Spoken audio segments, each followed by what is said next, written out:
Sir Gitanjali గారు ఆత్మహత్య చేసుకున్నారు. గీతాంజలి గారిని వెంటాడి వేటాడి టీడీపీ నాయకులు, టీడీపీ కార్యకర్తలు, టీడీపీ సోషల్ మీడియానే ఆవిడ ఆత్మహత్య చేసుకోవడానికి కారణం అంటూ కూడా వైసీపీ సోషల్ మీడియా అలాగే వైసీపీ నాయకులు ఇప్పుడు ఆరోపణలు చేస్తూ ఉన్నారు. అసలు గీతాంజలి మరణానికి, గీతాంజలి ఆత్మహత్యకి కారణం ఏంటి? కారణం ఎవరు? అసలు తెర వెనక ఏం జరిగింది అంటే ఏం చెప్తారు సార్? ఒకటేంటంటే ఇప్పుడు వైఎస్ఆర్ కాంగ్రెస్ పార్టీ ఏదైతే ఆరోపణలు చేస్తుందో దానికి ఏమైనా ఆధారం ఉందా? ఫస్ట్ అంటే ఇప్పుడు గీతాంజలి చనిపోయింది, దురదృష్టం, ఎవరు చనిపోకూడదు, ఆత్మహత్య చేసుకోకూడదు, చేసుకునే పరిస్థితి రాకూడదు అని చెప్పి అనుకోవాలి మనం, ఎవరైనా అనుకుంటారు అది. కానీ ఆమె ఆత్మహత్య చేసుకున్న తర్వాత దాన్ని Telugu Desam party social media, Telugu Desam party సంబంధించినటువంటి ఐటీడీపీ దీని మీద వేస్తున్నారు. గీతాంజలికి సంబంధించిన కుటుంబీకులు కంప్లైంట్ ఏమైనా చేశారా? పలాని వాళ్ళ వల్ల మనస్తాపానికి గురయ్యి నేను చనిపోయానని చెప్పి వాళ్ళు ఏమైనా కంప్లైంట్ చేశారా? లేదంటే ఆమె ఏమన్నా ఆనవాళ్ళు ఏమైనా ఉన్నాయి, లెటర్ రాయటం అలాంటివి ఏం లేవు కదా. పోనీ వాళ్ళ కుటుంబీకులు ఏమైనా కంప్లైంట్ చేస్తారా? చేయలేదు కదా. ఎందుకు వీళ్ళు తెలుగుదేశం పార్టీని కార్నర్ చేస్తున్నారు? అసలు సోషల్ మీడియాలో వేట కుక్కల్లాగా వెంటాడుతుంది ఎవరు అనేది తెలుగు సమాజానికి తెలుసు కదా. తెలుగుదేశం పార్టీ వాళ్ళు ఏదైనా పోస్ట్ పెడితే ఇమీడియట్గా తీసుకెళ్లి జైల్లో పెట్టి అరెస్ట్ చేస్తున్నారు. కానీ వైఎస్ఆర్ కాంగ్రెస్ పార్టీకి సంబంధించినటువంటి సోషల్ మీడియా వాళ్ళు ఏదైనా కామెంట్లు చేస్తే వాళ్ళ మీద చర్యలు తీసుకుంటున్నారా? జడ్జిల మీద వ్యతిరేకమైన కామెంట్లు పోస్టులు పెడితేనే వాళ్ళు ఇంతవరకు అరెస్ట్ చేయాల. దాని మీద సిబిఐ ఎంక్వైరీ కూడా కోరింది. జడ్జిలు వేశారు కదా సిబిఐ ఎంక్వైరీకి, సిబిఐ ఎంక్వైరీ కూడా వేశారు. సిబిఐ ఎంక్వైరీ చేసినా కానీ ఇంతవరకు తేలలేదు కదా. ఎవరన్నా అరెస్ట్ చేశారా వైఎస్ఆర్ కాంగ్రెస్ పార్టీకి సంబంధించినటువంటి వాళ్ళు? జడ్జిలు విమర్శ చేసింది వాళ్ళే కదా. జడ్జిల్ని విమర్శ చేసింది వైఎస్ఆర్ కాంగ్రెస్ పార్టీ సోషల్ మీడియానే కాదా? ఇది అందరికి తెలిసినటువంటి విషయం. జడ్జిలే చెబుతారు కదా, జడ్జిలే కంప్లైంట్ చేశారు కదా, కానీ చర్యలు లేవు కదా. అయినా కానీ చర్యలు తీసుకోవాల్సింది ఎవరు? ఆంధ్రప్రదేశ్ పోలీసులు. ఆంధ్రప్రదేశ్ పోలీసులు ఎవరు ఆధ్వర్యంలో పనిచేస్తున్నారు? జగన్మోహన్ రెడ్డి ఆధ్వర్యంలో. కాబట్టి అరెస్టులు లేవు. ఇచ్చలవిడిగా రెచ్చిపోతూ ప్రైవేట్ జీవితాల్లోకి, బెడ్రూమ్లోకి కూడా వెళ్ళిపోయారు కదా. భువనేశ్వరికి సంబంధించినటువంటి శీలాన్ని శంకిస్తూ పోస్టులు పెట్టింది ఎవరు? బ్రాహ్మణికి సంబంధించినటువంటి ప్రైవేటు వ్యవహారాన్ని ఏదో ఉందని చెప్పి క్రియేట్ చేసింది ఎవరు? గాసిప్స్. ఇదే వైఎస్ఆర్ కాంగ్రెస్ పార్టీ సోషల్ మీడియానే కదా. లోకేష్కి సంబంధించి ఆయన పుట్టుక మీద కూడా అనవసరమైనటువంటి గాసిప్స్ లేపారు కదా. లేపారా లేదా? వాళ్ళే. సరే దీనికి బాధ్యులు ఎవరు? సరే ఇవన్నీ అయిపోయినాయి. షర్మిల సొంత చెల్లెలు కదా జగన్మోహన్ రెడ్డికి. షర్మిల బెడ్రూమ్లోకి వెళ్ళారా లేదా? బెడ్రూమ్లోకి వెళ్ళి బెడ్రూమ్ రహస్యాలు అని చెప్పి సోషల్ పోస్టులు పెట్టారా లేదా? ఆమె ఎవరెవరితోటి ఎప్పుడప్పుడు తిరిగారు అనేది పోస్టులు పెట్టారా లేదా? ఇది వైఎస్ఆర్ కాంగ్రెస్ పార్టీకి సంబంధించినటువంటి వాళ్ళు. ఆమె ఏడ్చిందా లేదా? షర్మిల ఏడ్చిందా లేదా? బహిరంగ సమావేశంలో ఏడ్చి నన్ను వెంటాడుతున్నారు ఈ YSR Congress party social media, నా ప్రైవేట్ జీవితంలోకి వస్తున్నారు, వ్యక్తిత్వ హననం చేస్తున్నారని చెప్పి కన్నీళ్లు పెట్టుకొని ఆవిడ ఏడ్చారా లేదా? ఆవిడ ఏడవడానికి కారణం ఎవరు? YSR Congress party social media కాదా? అవునా కాదా? సరే వీటన్నిటికీ చాలా ఉన్నాయి. ఇలా చెప్పుకుంటూ పోతే ప్రతి ఒక్కళ్ళ విమర్శిస్తే ప్రభుత్వ వ్యతిరేక ఏదైతే విధానాలు చేస్తుందో ప్రభుత్వం, ఆ విధానాలని ప్రశ్నిస్తున్నటువంటి వాళ్ళని కూడా బెదిరించేటువంటి పరిస్థితికి వెళ్ళారు కదా. ఈవెన్ ఇప్పుడు మనం ఎక్కడ కూడా మన జర్నలిజాన్ని లక్ష్మణ్ రేఖను దాటకుండా మనం కేవలం సమాజ హితం కోసం, సమాజం కోసం విశ్లేషణ చేస్తున్నాం. మనకున్నటువంటి రాజకీయ పరిజ్ఞానంతో, మనకున్నటువంటి నాలెడ్జ్ తోటి, జర్నలిజం సీనియారిటీ తోటి మనం చెప్తున్నాం. ఇలా తప్పు చేస్తున్నారు, ఇలా చెయ్యండి అని చెప్పి చెప్తున్నాం. దానికి కూడా కేసు పెట్టి పోలీసులు పంపించారా లేదా? కట్టడి చేసే ప్రయత్నం చేస్తున్నారా లేదా? సో ఇదన్నీ కూడా చేస్తూ దొంగే దొంగ దొంగ అన్నట్టుంది. ఇప్పుడు కుమారి ఆంటీ ఉందండి.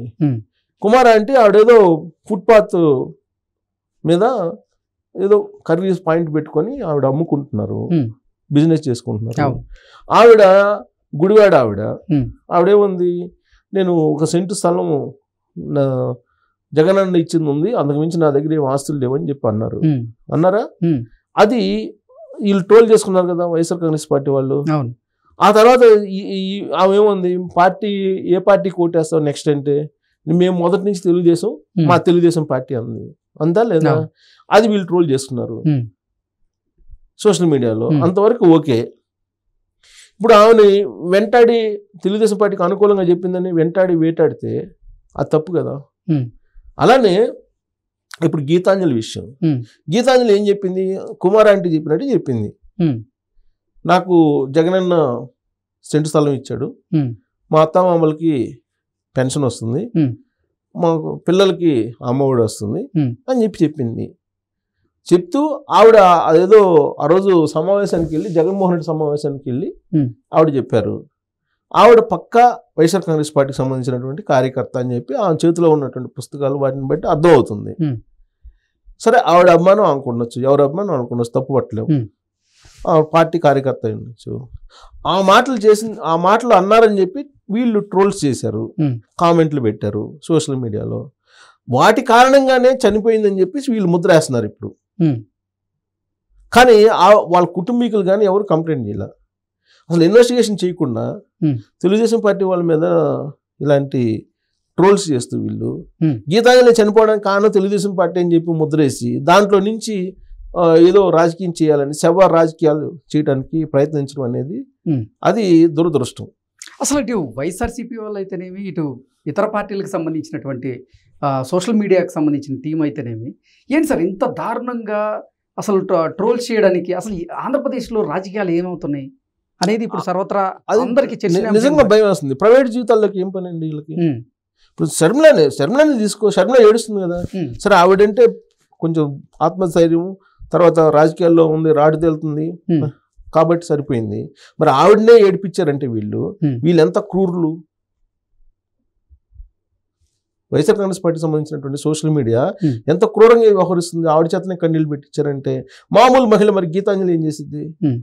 అసలు రాజకీయాలతో సంబంధం లేని వ్యక్తి, రాజకీయాలతో సంబంధం లేని వ్యక్తి. ఇప్పుడు కుమార్ ఆంటీ ఏం చేసిద్ది? రాజకీయాలతో సంబంధం వాళ్ళు చూసుకుంటున్నారు. ఇప్పుడు ఈ విధంగా పోటీ పడి అటు తెలుగుదేశం పార్టీ, ఇటు జనసేన, లేకపోతే వైఎస్ఆర్ కాంగ్రెస్ పార్టీ సోషల్ మీడియాలో ఈ సోషల్ మీడియా వాళ్ళు డబ్బులు ఇస్తున్నారు కదా అని చెప్పేసి ప్రైవేటు బెడ్రూమ్లోకి వెళ్ళిపోయి, ఇళ్లలోకి వెళ్ళిపోయి వ్యక్తిత్వ హననం చేస్తూ, వ్యక్తిగత జీవితాల్లోకి వెళ్తూ, ప్రైవేట్ జీవితాల్లోకి వెళ్తూ, ఉన్నది లేనిది అన్నీ కలిపి నానా భ్రష్టు పట్టిస్తూ ఉంటే అది మళ్ళీ సూక్తులు చెప్తే అట్ట? సూక్తులు చెప్పకూడదు కదా. ఇప్పుడు గాంధీ మహాత్ముడు అహింస గురించి చెప్తే వింటారు, గాడిసే వచ్చి అహింస గురించి చెప్తే వింటారా? వినరు కదా. అలానే ఇప్పుడు social media YSR Congress party లేకపోతే వైఎస్ఆర్ కాంగ్రెస్ పార్టీ సంబంధించిన సోషల్ మీడియా వాళ్ళు ఇప్పుడు గీతాంజలి గురించి మాట్లాడుతుంటే ఆశ్చర్యంగా ఉంది. శవ రాజకీయాలు చేయడానికి అలవాటు పడ్డారు వీళ్ళు. ఓదార్పు యాత్ర కూడా అప్పుడు చేసి మామూలు డెత్లను కూడా నీకు రాజశేఖర రెడ్డి చనిపోతే గుండె పగిలి చనిపోయారని చెప్పి క్రియేట్ చేసిన మహానుభావులు. ఇది తెలుగుదేశం పార్టీ లిస్ట్ అవుట్ చేసింది. అప్పుడు లిస్ట్ అవుట్ చేసి నార్మల్ డెత్ను కూడా వాళ్ళ ఖాతాలో వేసుకున్నారని. ఇప్పుడు సరే వైఎస్ఆర్ కాంగ్రెస్ పార్టీ ఇంకొక రకంగా విమర్శిస్తుంది. నిజంగా వాళ్ళ దాంట్లో కూడా చంద్రబాబు నాయుడు జైలుకి వెళ్ళినప్పుడు మామూలు డెత్లను కూడా చంద్రబాబు నాయుడు జైలుకి వెళ్ళిన బాధను తట్టుకోలేక గుండె పగిలి చచ్చిపోయినట్లు లిస్టులో చేస్తున్నారని వాళ్ళు విమర్శిస్తున్నారు. ఎవరు చేసిన రాజకీయాలు, శవ రాజకీయాలు అవి మంచిది కాదు. అది రాజకీయాలు చేస్తే నికార్సుగా చేయి. మా నాయకుడు సింహం అంటున్నావు కదా, సింహం ఎప్పుడు దొంగ పనులు చేయదు, తెరచాటు వ్యవహారాలు, చీకటి వ్యవహారాలు చేయదు. ఆవిడ చావును కూడా వాడుకునే పరిస్థితికి వెళ్ళిందంటే అసలు రాజకీయాలు ఎటుపోతున్నాయి? మరి ఆవిడ డెత్ ఎలా జరిగింది అనేది ముందు పోలీసులు విచారించాలి. కేసు ఎవరైనా పెట్టారు? కంప్లైంట్ ఎవరైనా చేశారా? చేయలేదుగా. అసలు డెత్ ఎందుకు జరిగింది? ఆవిడ ట్రైన్కి ఎదురెళ్ళిందంట. ఆవిడ ఎదురెళ్ళి ఆత్మహత్య చేసుకుందని చెప్తున్నారు మా తెనాలి. సో మరి అది Janasena Telugu Desam party social media కారణంగా జరిపోయిందని చెప్పి చెప్తున్నారు. మరి వాళ్ళ కుటుంబీకులు కంప్లైంట్ చేయాలి కదా. కంప్లైంట్ చేసి ఎంక్వైరీ చేస్తే అసలు ఎందుకు చనిపోయిందని చెప్పి బయటకు వస్తుంది. ఇప్పుడు కుమార్ ఆంటీ విషయంలో కూడా ఒక యాంగిల్ వాళ్ళు ట్రోల్ చేసుకున్నారు, ఎంబటే ఇంకొక యాంగిల్ వీళ్ళు ట్రోల్ చేసుకున్నారు. అంతే కదా, సెకండ్ యాంగిల్ రావాలి కదా. ఇప్పుడు ఆవిడ కంప్లైంట్ చేసి విచారణ చేస్తే రెండో కోణం ఏంటనేది బయటకు వస్తుంది.